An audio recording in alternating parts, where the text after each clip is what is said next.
ప్రభువారు ఒక మాట చెప్పారు, నన్ను అనుసరించండి అని చెప్పాడు ప్రభువారు. ప్రియమైన వాళ్ళరా, అంటే నన్ను వెంబడించండి అని చెప్పాడు. బైబిల్లో నన్ను వెంబడించుడి అనే మాట ఉంటుంది. ఆ మాట అర్థమే లేదా దానికి పర్యాయ పదమే నన్ను అనుసరించు, ఫాలో మీ. ఆ పదం అనేది మనకిప్పుడు బాగా తెలుసు. అదే మాట ప్రభు ఎప్పుడో చెప్పాడనమాట, నన్ను అనుసరించండి అని.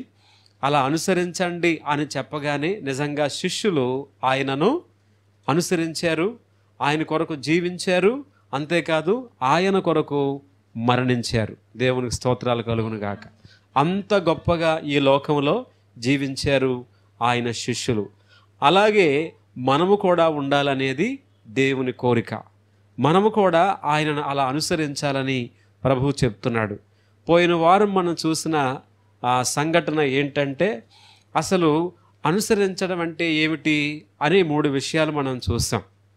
ప్రియమైన వలర, ఒకటి ఏంటండి అనుసరించడం అంటే? ఆయనకు శిష్యుడిగా ఉండడం. రెండవది సువార్తను ప్రకటించడానికి, చాటించడానికి ఆయన్ని అనుసరించమన్నాడు. మూడవది ఆయనకు ఒక మంచి సేవ చేయటానికి ఆయన్ని అనుసరించాలి అని ఆయన చెప్పాడు. ఈరోజు మనం చూసేది ఏంటంటే, అసలు ఎలా అనుసరించాలి ఆయన్ని? అనుసరించాలి అన్న మాట బాగానే ఉంది. ఆయన కూడా నన్ను వెంబడించండి లేదా నన్ను అనుసరించండి అని చెప్పాడు, బాగానే ఉంది. అయితే ఆయన్ని ఎలా అనుసరించాలి? ఏ విధంగా అనుసరించాలి? దానికి ఏమన్నా పద్ధతులు ఉన్నాయా? దానికి ఏమైనా నియమాలు ఉన్నాయా? దానికి ఏమన్నా ప్రిన్సిపల్స్ ఏమైనా ఉన్నాయా అని అంటే ఉన్నాయి అని చెప్పాలి. నా ప్రియమైన వాళ్ళరా, ఒకసారి చూద్దాం. మార్కు సువార్త 8వ అధ్యాయం. మార్కు సువార్త 8వ అధ్యాయంలో 34 నుంచి 38వ వచనం వరకు ఉన్న ఈ భాగాన్ని మనం చూస్తాము. మొదటిగా 34వ వచనాన్ని అందరం కలిసి చదువుదాం. అంతటా ఆయన తన శిష్యులను జన సమూహమును తన యొద్దకు పిలిచి, నన్ను వెంబడింపగోరువాడు తన్ను తాను ఉపేక్షించుకొని తన సిలువనెత్తుకొని నన్ను వెంబడింపవలెను. దేవుడు ఈ మాటలు మన కొరకు దీవించునుగాక. ప్రియమైన వాళ్ళరా, ఈ వాక్య భాగం చదివాం కదండి. ఇక్కడ చెప్పిన ప్రభువు మాటలను 4 సువార్తికులు కూడా రాశారు. ఇవే మాటలు మత్తయి సువార్త 16వ అధ్యాయం 24వ వచనం నుండి 28వ వచనం వరకు ఉంటాయి. తర్వాత లూకా సువార్త 9వ అధ్యాయం 23వ వచనం నుండి 27వ వచనం వరకు ఉన్న భాగంలో ఈ మాటలే ఉంటాయి.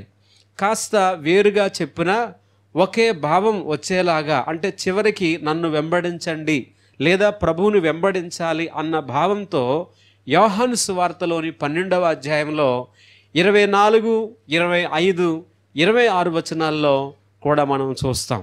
మొత్తానికి ఈ భాగములన్నిటిలో కూడా ఏం చూస్తామంటే, ప్రభువుని అనుసరించడానికి 3 షరతులు లేదా 3 నియమాలను చూస్తాం. ప్రభువుని అనుసరించాలంటే ఎలా అనుసరించాలండి? 3 షరతులు ఉన్నాయి. ఆ షరతుల ప్రకారంగా మనము ఆయనను అనుసరించాలి.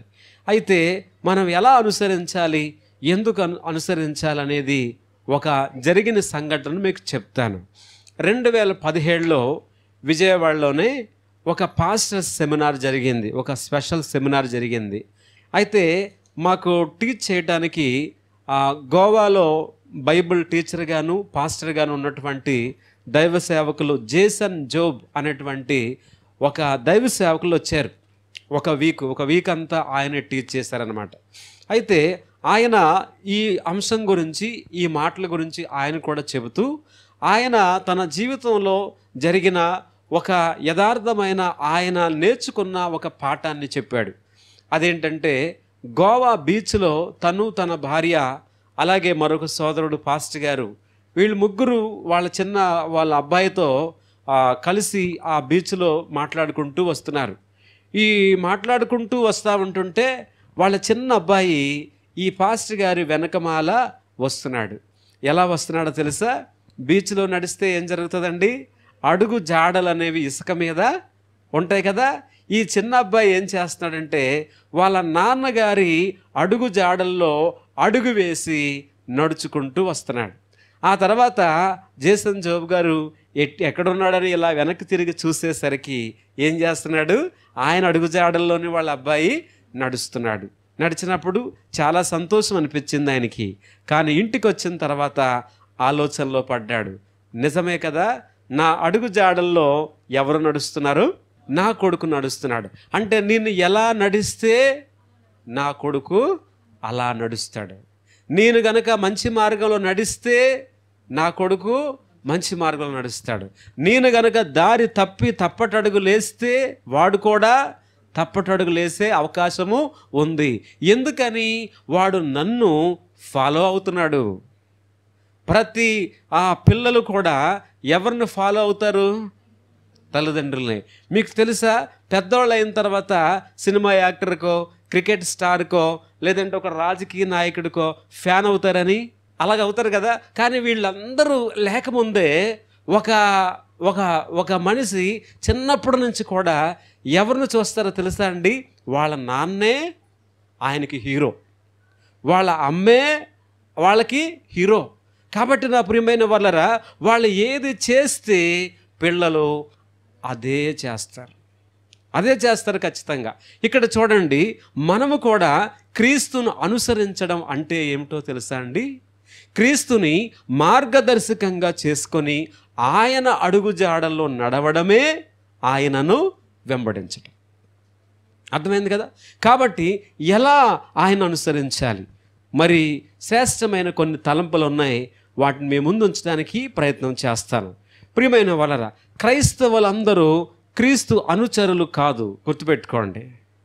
క్రీస్తు వలె నిజమైన శిష్యుడిగా జీవించిన వాడు మాత్రమే ఆయన అనుచరుడు. అంతేగాని బైబిల్ పట్టుకున్న ప్రతి ఒక్కరు, చర్చికి వచ్చే ప్రతి ఒక్కరు, ప్రియమైన వాళ్ళరా, ఆ గుంపులో గోవిందంలాగా ఆ సంఘంలో ఉన్న వాళ్ళందరూ క్రైస్తవులు కాదు. లేదా క్రైస్తవ పేరు ఏదన్నా మంచి పేరు, భక్తులు పేర్లు పెట్టుకుంటారు, లేదా తల్లిదండ్రులు పెడతారు. అలా పెట్టబడిన వారందరూ క్రైస్తవులు కాదు.